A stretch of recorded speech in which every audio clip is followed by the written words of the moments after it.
Hello, and welcome to the League of Legends Strategy Guide, this week featuring Annie, the Dark Child. Ashes, ashes, they all fall down.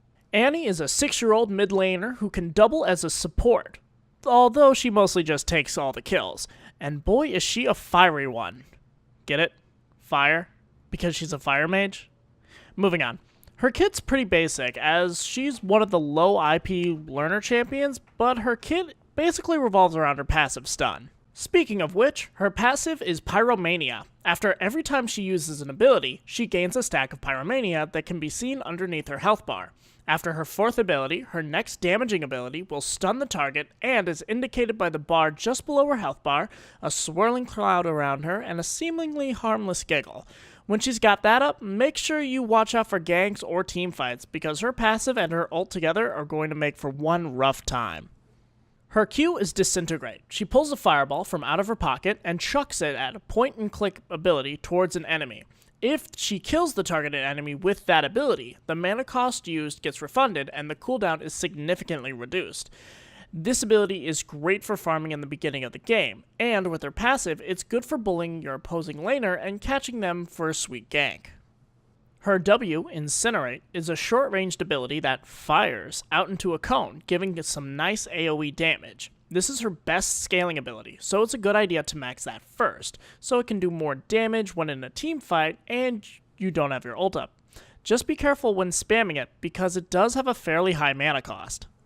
Annie's lowest cost ability is Molten Shield. It's a pretty simple ability. It gives Annie a small shield that reflects 60 plus 20% ability power of an enemy's basic attack at max rank. It also gives her a 40% damage resist at max rank. It also gives her a stack for her stun. It's a pretty good damage resist. And now the piece of resistance, Annie's ult, Tibbers. Tibber is a giant enchanted demon bear that Annie will toss out. He appears without needing to channel him, making him hard to counter because he literally just appears out of nowhere and spooks you to death. And if Annie has her stun up, son, you better get on your knees and pray, or have some sort of Gangplank Orange or Xayah ult just to get out of there, because a half a frame of Tibbers plus stun equals you getting absolutely blown up. Not only will you not go anywhere, but Tibbers also does damage when he's summoned, so that'll be fun.